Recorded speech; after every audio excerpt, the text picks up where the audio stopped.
오늘 함께 은혜 받을 말씀은 우리 마태복음 24장 3절에서 5절 말씀까지입니다.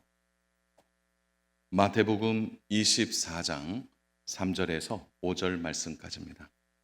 우리 말씀 찾으셨으면 우리 세 절인데요. 우리 함께 말씀 우리 합독하도록 하겠습니다. 같이 말씀 합독합니다. 예수께서 감람산 위에 앉으셨을 때에 제자들이 조용히 와서 이르되 우리에게 이르소서 어느 때에 이런 일이 있겠사오며 또 주의 임하심과 세상 끝에는 무슨 징조가 있사오리까? 예수께서 대답하여 이르시되 너희가 사람의 미혹을 받지 않도록 주의하라.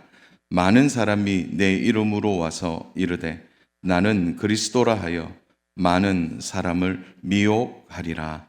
아멘. 오늘은 우리 이단 경계주의보라는 말씀의 제목으로 하나님 말씀 증거하겠습니다.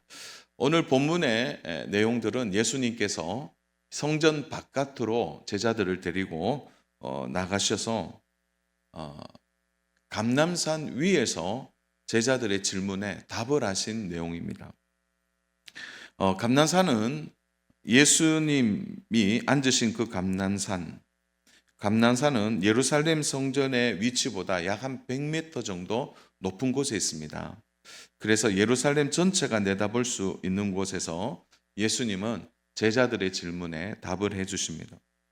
제자들은 이렇게 물었죠. 예수님, 주의 임하심과 세상 끝에는 무슨 징조가 있사오리까? 이 말은 한마디로 얘기하면 말세 때에 어떤 일이 있겠습니까? 이렇게 예수님에게 질문합니다. 예수님께서 답을 주시는데 모호하게 말씀하지 않으시고 가장 직설적인 대답을 해 주십니다. 이렇게 말씀하신 데는 말세의 때에 대하여 애매하게 말씀하지 아니하시고 말세의 때에는 이런 일이 있을 것이다. 가장 알아듣기 쉬운 방법으로 말씀해 주십니다. 그러니까 예수님은 주저없이 말씀하시죠. 그 첫 번째가 바로 미혹하는 자가 나온다라는 거죠. 가짜 예수가 나온다는 겁니다. 자, 이것에 대하여 예수님은 말세 때에 글쎄 말세 때가 되면은 뭐 이런 일 저런 일도 있겠지 이게 아니고 예수님은 이렇다 저렇다 하지 아니하시고 제일 먼저 무엇을 말씀하셨습니까? 우리 4절 한번 볼까요? 4절 같이 한번 읽겠습니다. 시작. 예수께서 대답하여 이르시되 너희가 사람의 미혹을 받지 않도록 주의하라. 무엇의 미혹요? 사람의 미혹. 미혹은 하되 사람이 와서 미혹한다는 거죠. 오늘날의 모든 이단들의 특징은 뭡니까? 사람과 사람이 만나죠. 그리고 미혹을 하게 됩니다. 여러분, 말세 때에 일어나는 일이요, 눈에 보이지 않는 가장 영적인 일입니다. 그게 바로 미혹의 영이죠. 미혹하는 영. 미혹과 관련되어 있는 말이라는 거죠. 여러분, 미혹이라는 말의 헬라어가 플라나오라는 뜻인데요. 이 플라나오가 뭐냐면은 길을 잃게 만든다라는 뜻입니다. 그러니까 미혹당하다 이 말은 뭐냐면 길을 잃어버리다라는 말입니다. 예수님께서 이 말씀을 하심으로 인해서 이제 초대교회 성도들, 예수님이 승천하시고 예수님의 제자들이 있었던 초대교회들은요, 이 미혹에 대하여 단단히 준비했습니다. 그래서 이단이 생기고 미혹이 있었지만 큰 혼란을 겪지 않았습니다. 예수님의 말씀대로 미혹하는 세상, 미혹하는 가짜 예수가 분명히 나타날 것을 준비했기 때문에 그렇습니다. 여러분, 미혹의 영들이 하는 일이 뭡니까? 결국 우리의 길을 잃게 만드는 거죠. 우리가 가는 이 좁은 길을 못 가도록 방해하는 것입니다. 신앙을 흔들고 영적으로 방황하게 만드는 겁니다. 그렇게 되어 있는 가장 결정적인 요소가 있습니다. 그것을 예수님이 직접 말씀하시죠. 5절입니다. 우리 5절 같이 읽겠습니다. 많은 사람이 내 이름으로 와서 이르되 나는 그리스도라 하여 많은 사람을 미혹하리라. 여러분, 내 이름으로 온다는 거죠. 나는 그리스도라 라고 말하는 가짜 예수가 일어난다는 거예요. 근데 문제가 하나 있어요. 여러분 우리 5절 한번 다시 볼까요? 5절 보시면서 볼펜이 있는 분들은 동그라미 해보세요. 많은 사람, 제일 첫 번째. 그리고 쭉 이어 내려가면 제일 끝에도 똑같은 단어가 나오죠. 어떤 단어입니까? 많은 사람. 그러니까 예수님의 말씀대로 길을 잃은 사람이 적다 많다? 많다는 거죠. 다시 말해서 미혹하여 넘어지는 많은 사람들이 미혹을 당하게 될 거예요. 예수님의 말씀대로 이 일이 지금 일어나고 있어요. 예수님께서 그래 가짜 예수가 나타나긴 하는데 좀 그냥 적은 사람들이 이렇게 말했다면 적은 숫자가 미혹당했을 거예요. 그러나 좀 보세요. 많은 사람들이 미혹을 당합니다. 나는 예수다라는 사람들이 많이 있다는 겁니다. 근데 이거는요, 초대교회 때부터 있었습니다. 자, 특히 오늘 우리나라 안에 가짜 예수가 그렇게 많아요. 현대 종교에서 말하는 가짜 예수, 내가 예수다라고 말하는 사람이 한 70명 정도 된다 그래요. 자, 우리가 지나왔던 기독교 이단 역사 가운데 여러분 박태선 씨를 잘 알 겁니다. 천부교. 그 박태선 씨가 1980년도에 그가 자신을 하나님이라고 말하죠. 그뿐입니까? 통일교 교주였던 문선명은 어떻게 얘기합니까? 예수님은 실패했기 때문에 나를 믿어야 한다는 거예요. 자신은 성공한 재림 예수다. 하나님의 교회 안산홍은 어떻습니까? 자신을 재림 예수라고 말해요. 그래서요, 여러분 인터넷에 곳곳에 안산홍 쳐보세요. 쳐보면 이런 게 나옵니다. 이런 게. 안산홍 하나님. 안산홍 하나님은 마지막 성령시대 구원자라고 얘기해요. 안산홍 하나님. 참, 이게 무슨 말입니까? 안산홍 아버지 하나님과. 근데 안산홍이 죽었잖아요. 그러니까 그 안산홍의 부인, 이제 부인을 어머니의 하나님, 새 예루살렘의 어머니 하나님을 믿는다는 거예요. 장길자. 예. 이런 시대를 우리가 살고 있습니다. 신천지 역시도 마찬가지죠. 이만희 씨도 자기가 새 목자라고 얘기하죠. 예수님은 실패했다는 거예요. 여러분 미혹이라는 단어 안에 꼭 우리가 기억해야 할 것이 있습니다. 자, 오늘 예수님께서 미혹을 받지 말라 이렇게 말씀하시죠. 미혹을 받지 않도록 주의하라. 그러면 미혹을 당하는 대상이 누구일까요? 이 부분은 명확합니다. 바로 미혹의 대상은 예수님을 안 믿는 사람이 아니에요. 미혹의 대상은 지정되어 있습니다. 미혹의 대상은 뭡니까? 예수님을 안 믿는 사람들에게는 적용되지 않아요. 이게 무서운 겁니다. 그러면 미혹의 대상이 어떻게 됩니까? 믿는 사람들이 그 대상이 된다는 거예요. 여러분 이단들이 꼭 어디로 갑니까? 교패 붙인 현관에 초인종을 눌러요. 혹시 신천지 고 있는 사람들이 절에 가신다는 얘기 들어봤습니까? 그들은 어디로 들어옵니까? 교회로 들어오는 거예요. 그래서 여기에서 우리가 꼭 미혹이라는 단어에서 우리는 그들의 공격의 대상이 될 수 있다는 거예요.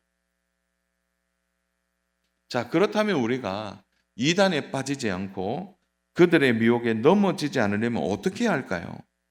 저는 오늘 이단을 분별하는 중요한 5가지를 우리 마음에 좀 두면 5가지 다 어떻게 기억합니까, 목사님? 다 기억하지 않아도 이렇구나라는 것을 깨닫게 되면 우리가 넘어지지 않게 됩니다. 그 첫 번째가 이단은 사도적 신앙 고백을 받아들이지 않는다는 거죠. 자, 이단 교회의 가장 큰 특징은 사도신경을 고백하지 않습니다. 여러분, 그래서 사도신경 고백하지 않는 곳을 잘 보셔야 돼요. 이건 너무나 당연한 이야기입니다. 종교개혁 이후에 종교개혁자들, 우리 잘 알고 있는 루터나 칼빈이나 쯔빙글리 같은 이런 종교개혁자들이 바른 신학, 바른 목양, 바른 신앙을 이제 견지하기 위하여서 가장 중요한 교회의 지침, 신앙과 말씀의 지침으로 신앙 고백적 공동체, 그것을 위하여 사도신경을 주었습니다. 그러니까 사도신경은 66권 성경의 가장 중요한 핵심을 다 담고 있는 거예요. 그래서 사도신경이 뭐냐? 이렇게 되는 거예요. 신앙 고백적 공동체 플러스 바른 신학이 합쳐져서 나온 게 사도신경이라는 거예요. 신앙 고백적 공동체가 뭡니까? 바른 말씀과 하나님을, 예수님을, 주 예수 그리스도를 나의 구원자로 모시는 이들의 고백이, 신앙 고백이 바른 신학과 함께 사도신경으로 고백되어진다는 거예요. 제가 한번 여쭙겠습니다. 사랑하는 여러분, 여러분 오늘 좀 전에 신앙 고백했는데 신앙 고백한 대로 믿으십니까? 네, 여기서 아멘 안 하면 의심받을 수 있으니까. 자, 우리 다시 한번 제가 질문하면 답을 하시면서 옆 사람 답 하나 안 하나 잘 들어보시기 바랍니다. 여러분 신앙 고백을 그대로 믿습니까? 안 한 분 제가 한번 찾아보여 없네요. 중요합니다. 이단들의 모임에 가보세요. 가면 안 됩니다. 제가 말 실수했어요. 이단들의 모임이나 또 소위 예배라고 하는 데는 사도신경 신앙적 고백이 없습니다. 왜 그렇죠? 신앙 고백을 할 수가 없어요. 일치된 신앙 공동체가 될 수 없어요. 그렇게 하기 위해서는 교주가 반드시 필요해요. 그의 말이 먼저가 되기 때문에. 그래서 사도신경이 왜 중요하냐 이렇게 묻는다면 우리 5가지로 정리할 수 있는데요. 한번 볼까요? 5가지로 사도신경이 왜 중요하냐. 첫 번째로는 성경 말씀에 근거한 믿음의 핵심적 내용이 사도신경 안에 담겨져 있기 때문에 그렇습니다. 두 번째로는요, 이단 방어와 진리 경계의 도구로 이 사도신경이 쓰여진 거예요. 세 번째로는 성경을 해석하는 중요한 틀이 됩니다. 네 번째로는 설교자의 가르침을 그대로 담아내는 내용이 그 속에 담겨 있는 거예요. 다섯 번째는 교회의 하나됨을 위해 아주 중요한 고백이 사도신경이라는 거예요. 근데 이게 두 번째가 왜 사도신경이 중요하냐? 두 번째가 바로 이단 방어입니다. 이단. 그래서 요즘 교회들마다 신앙 고백을 하게 만들어요. 그런데 이단들은 고백 안 합니다. 왜요? 예수님을 실패한 예수님으로 기억하는 거예요. 3일 만에 부활하신 것을 믿지 않습니다. 그들은. 그래서 교회에 새 가족이 오면 새 가족에게 사도신경을 아느냐 물어보고 믿느냐고 물어봐요. 되게 중요한 부분입니다. 예수 그리스도를 구주로 믿는 모든 교회는 사도신경에 의한 신앙 고백을 하게 됩니다. 이게 믿음의 중요한 척도로 되어지는 겁니다. 사도신경이 우리에게 너무나 중요한 것은 신앙 고백을 통하여 우리가 누구를 섬기는지를 분명히 보여주기 때문에 그렇습니다. 사랑하는 여러분, 그래서 사도신경은 우리가 누구를 믿고 누구를 섬기는지를 확실하게 말해줍니다. 사랑하는 여러분, 우리는 오직 한 분이신 하나님을 믿고 우리가 그 하나님을 의지합니다.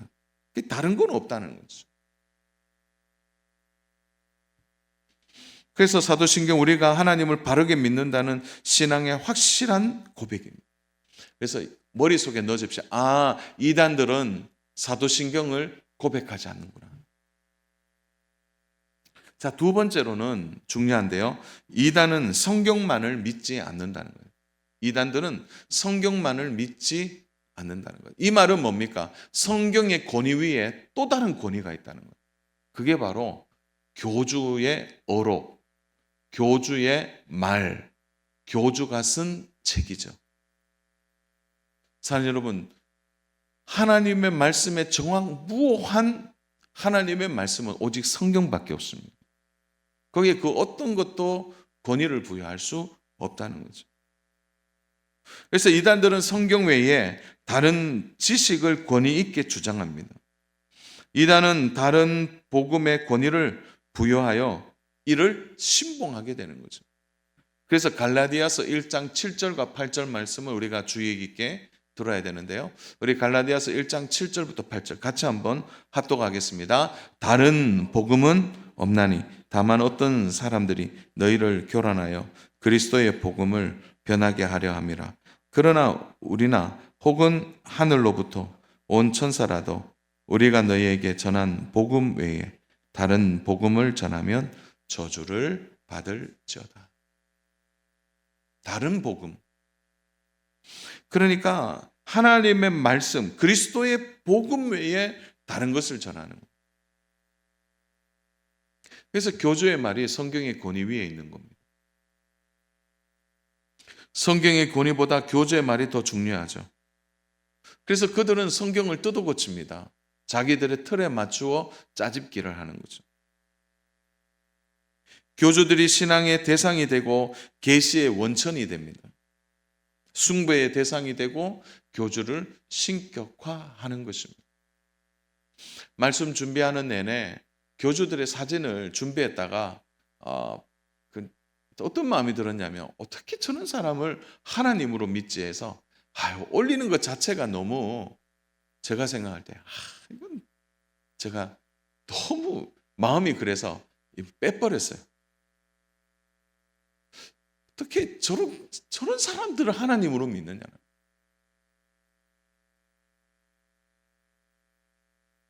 사랑하는 여러분, 성경의 말씀보다 교주의 말을 더 추종하게 되는 그게 이단입니다.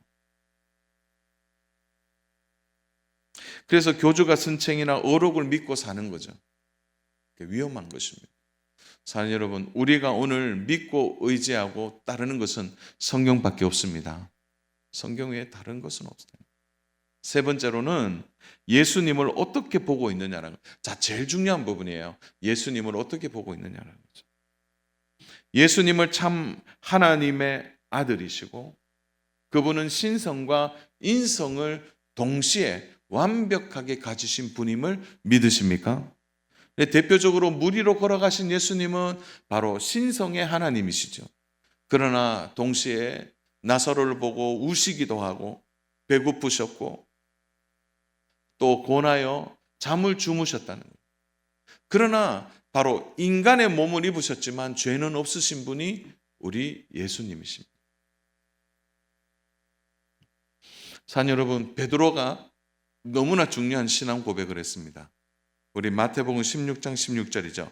우리도 같이 한번 고백해 볼까요? 시몬 베드로가 대답하여 이르되 주는 그리스도시요 살아계신 하나님의 아들이신.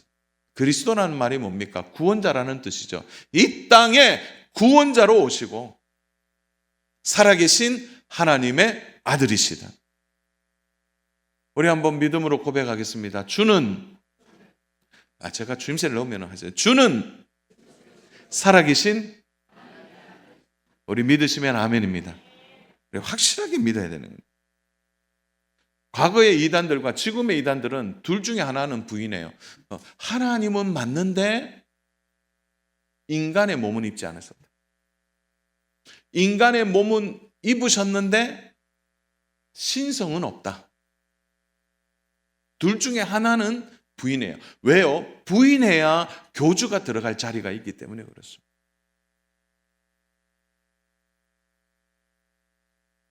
자, 그 중에 저는 오늘 신천지만 잠깐 이야기할게요.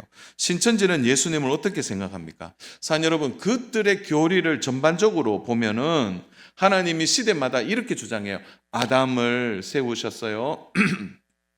노아를 세우셨고 아브라함을 세우셨고 모세를 세우셨고 예수님을 세웠다는 거죠. 그래서 하나님은 언제나 자기의 마음에 합한 이런 사람들을 내려보내서 세상 속에 하나님의 뜻을 전달했다는 거예요. 그런데 초림 때 온 예수님은 그 사역을 다 하시지 못하고 실패했다는 거예요. 예수님은 실패한 예수님이다. 이렇게 보는 거죠. 그래서 실패한 예수님이 하늘로 가고 난 뒤에 바로 보혜사, 성령과 약속의 새 목자가 왔다는 거예요. 실패했으니까 하나님이 다시 보냈다는 거예요. 여러분 대충 짐작하겠죠? 실패한 예수님 대신에 새 목자가 왔는데 그가 누구일까요? 예. 그래서요, 그들의 아예 노골적으로 책의 표지에 어떻게 했느냐, 이렇게 해놨어요. 요한계시록의 예언과 성취 밑에 저자가 누굽니까? 보혜사 이만희예요. 참 입에 담기도 그렇습니다. 저자가 어떻게 더 말하겠습니까? 자칭 보혜사 이만희, 자신을 신격한 거죠. 예수님을 선민 이스라엘에 보내셨지만, 구원자로 보내주셨지만 예수님은 실패했다는 거죠. 그래서 이를 구원하기 위해 새 구원자, 새 목자가 바로 이만희라는 거예요. 이만희 씨는 이렇게 주장해요. 구약 성경은 예수 그리스도를 이 땅에 보내겠다는 예언이 있고, 신약 성경은 그 예언한 예수님이 왔는데 그 예수님은 실패했다는 거죠. 그래서 이제 실패한 예수님 대신에 새로운 보혜사, 새 목자가 왔는데 그가 바로 약속한 목자요 최후의 구원자인 이만희라는 거예요. 여러분 그래서 5절에 보면 많은 사람이 내 이름으로 와서 이르되 나는 그리스도라 하여 많은 사람을 미혹하리라. 이만희가 나는 그리스도라고 얘기하는 거예요. 그러니까 자기 논리를 극대화하려면 예수님은 실패자로 몰아가야 하는 겁니다. 그 실패한 자리에 자기가 들어와서 자기가 새 목자로서 마지막 구원을 이룬다는 거예요. 여러분 들으면서 황당무계하지 않습니까? 자, 그러나 오늘 우리가 이 사실에 주목해야 합니다. 한번 보세요. 실패한 예수님이 3일 만에 부활한 사건은 그들은 설명하지 못합니다. 예수님이 하나님의 아들로서 결정적인 증거가 뭐냐? 바로 죽은 자 가운데 3일 만에 다시 살아나 부활하신 예수님에 대하여 그들은 설명하지 못합니다.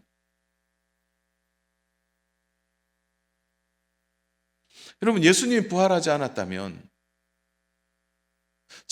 우리 한번 생각해 보십시오.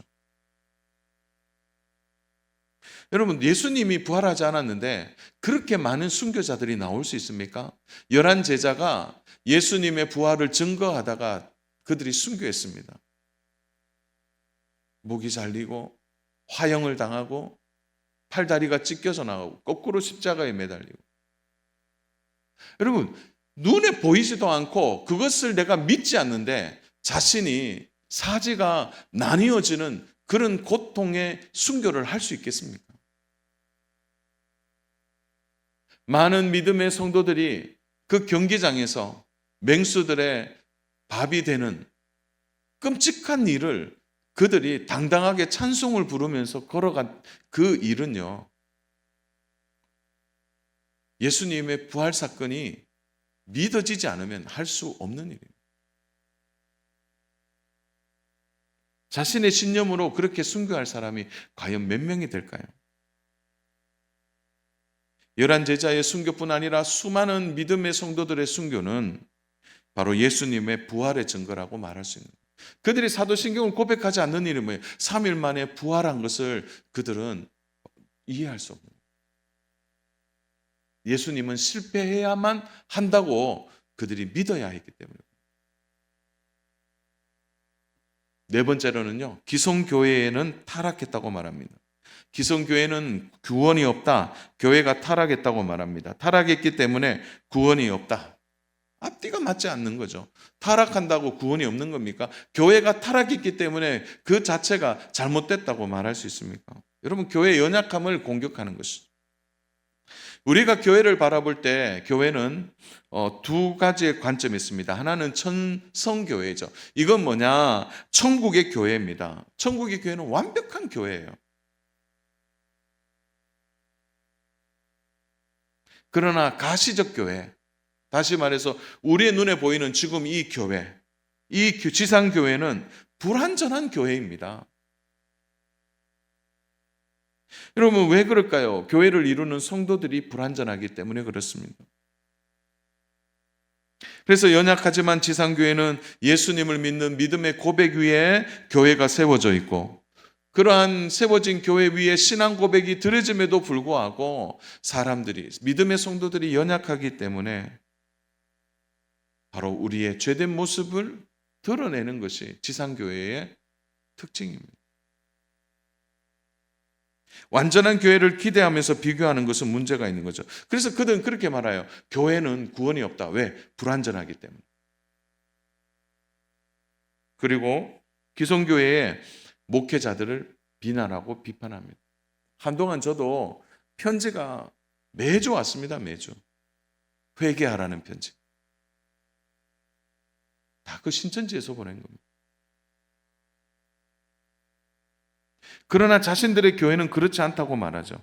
여러분, 우리가 꼭 기억해야 할 것이 있습니다. 하나님께서 복음을 전하시고 구원에 대하여 말씀하실 때 한 영혼이라도 복음을 알고 예수님을 믿게 하기 위해서 바로 복음은 보편적인 문화권 속에서, 지역과 관계 속에서 이 일이 이루어진다는 겁니다. 여러분, 이단들의 특징을 보십시오. 이단들의 교회는 아주 작고 폐쇄적입니다. 아무나 들어갈 수 없어요. 보안시설을 여러 번 지나가야 들어갈 수 있는 겁니다. 이렇게 하나님의 복음이 보편적이고 이렇게 복음이 확대돼야 함에도 그들은 왜 자꾸 폐쇄적이고 어두울까요?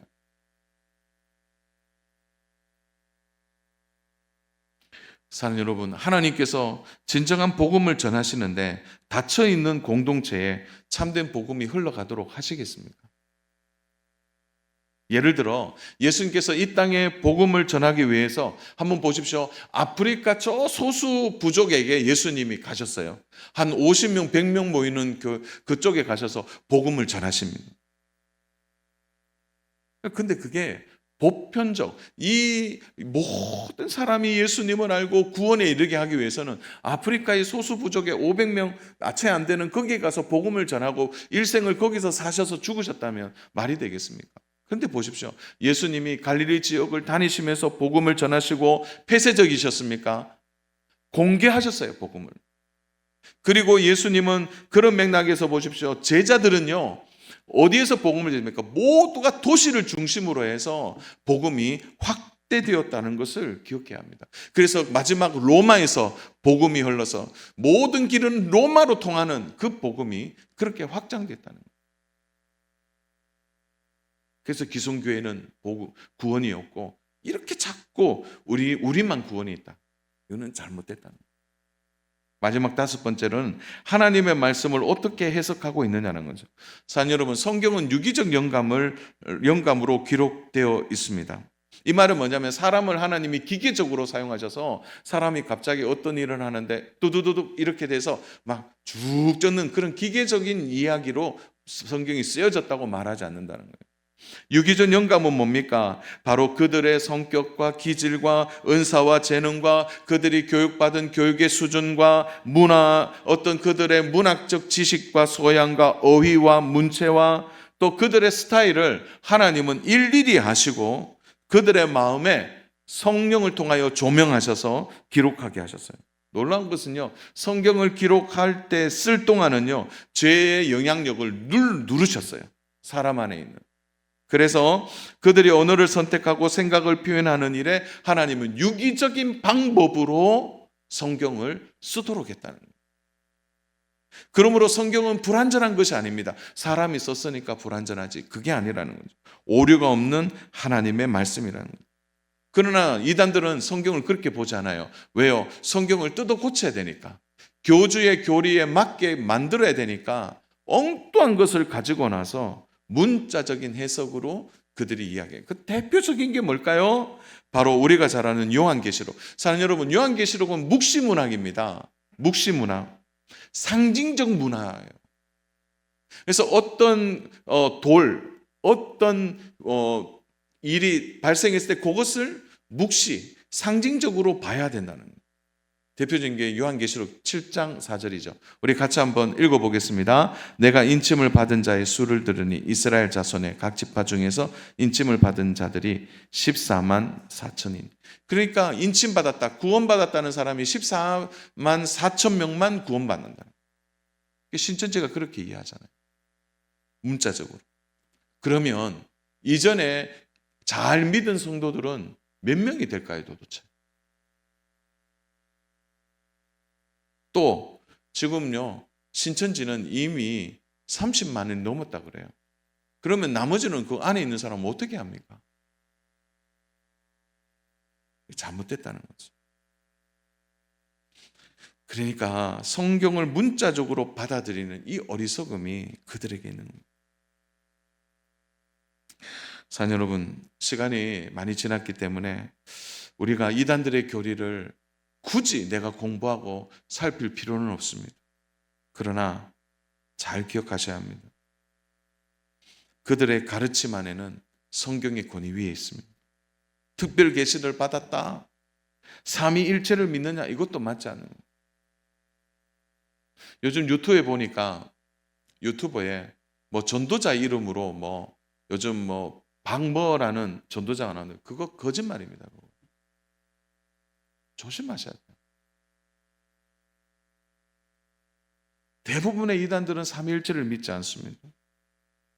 그래서 이단에 대하여 적극적으로 거부해야 합니다. 우리 디도서 3장 10절인데요. 우리 같이 한번 말씀 같이 읽겠습니다. 이단에 속한 사람을 한두 번 훈계한 후에 멀리하라. 여기서 한두 번 그러면 훈계해야 되나 그렇게 보는데, 여기서 훈계라는 단어는 뭐냐면 경고하라는 뜻입니다. 정확한 이 원문은요, 한두 번 경고하라는 거예요. 가까이 오지 마라, 만나지 말자, 들어오지 마라, 경고하는 겁니다. 그리고 멀리하라. 그래서 우리는 이렇게 얘기해요. 좀 이렇게 거리적으로 좀 멀리 해야 되는구나, 그렇게 해석하는데, 이 말은 아니요, 정확한 성경의 번역은 관계를 끊으라는 거예요. 경고하고 관계를 끊으라는 거죠. 왜 그렇습니까? 바로 이것은 영적인 일이기 때문에 그런 것입니다. 사랑 여러분, 그러므로 오늘 미혹의 영에 사로잡히지 않고 이단에 노출되지 않으려면 우리가 받은 구원에 대하여 분명한 확신이 있어야 합니다. 구원에 대하여 의심하고 잘 모르겠다고 하시는 분이 있어요. 사랑 여러분, 그래서 우리의 구원이 흔들리면 안 돼요. 여러분, 구원에 대하여 진지하게 한번 생각해 보세요. 내가 정말 하나님께 구원받은 하나님의 자녀가 맞는지. 거기에 대해서 예스라고 자신 있게 대답을 못 하신다면 하나님께 회개하십시오. 그리고 내가 죄인임을 고백하십시오. 그리고 성경 읽기를 바랍니다. 여러분들이 한 달이 걸리든지 두 달이 걸리든지 하나님의 말씀을 통하여 여러분 그 말씀을 먹는 일을 확장하십시오. 내가 죄인임을 고백하고 하나님께 회개하고 성경을 보고 성경 안에 들어가게 되면 구원자 예수 그리스도가 선명하게 우리의 마음의 문을 두드리게 될 것입니다. 오늘도 예수님은 문 밖에 서서 기다리신다고 말씀하셨습니다. 사랑 여러분, 그러므로 구원에 대하여 확실하면요, 아무리 뭐라 해도 흔들리지 않습니다. 미혹의 영이 온다 할지라도 넘어지지 않게 된다는 것입니다. 사랑 여러분, 그런 맥락에서 오늘 이 미혹의 영을 조심하셔야 합니다. 미혹하는 일이 영적인 일이라는 것을 깨닫고 우리의 자신을 바르게 세워가야 할 것입니다. 바른 신학, 바른 신앙, 바른 성경의 말씀을 통하여 미혹하는 세상에 미혹당하지 않고 승리하는 우리 믿음의 성도님 되시기를 주님의 이름으로 축복합니다. 우리 마지막 파워포인트 한번 띄워주시겠어요? 자, 이거 한번 다시 보시면서 우리 확실하게 한번 믿으십시다. 1번 우리 읽겠습니다. 시작. 이단은 사도적 신앙 고백을 받아들이지 않습니다. 두 번째, 이단은 성경만을 믿지 않습니다. 세 번째, 예수님은 하나님을 믿고 있는가? 예수님을 은을 좀 고쳐주시겠어요? 예수님을 하나님으로 믿고 있느냐? 예수님을 하나님으로 믿고 있다. 네 번째, 기성교회는 타락했다. 이렇게 말하면 틀림없다는 거예요. 다섯 번째, 성경의 완전함을 믿지 않는다. 이거 꼭 기억하시고 이단을 잘 분별해서 이단 경계 주의보에 여러분 우리가 잘 보호받아서 끝까지 승리하는 믿음으로 나아가는 우리 귀한 성도님 되시기를 주님의 이름으로 축복합니다.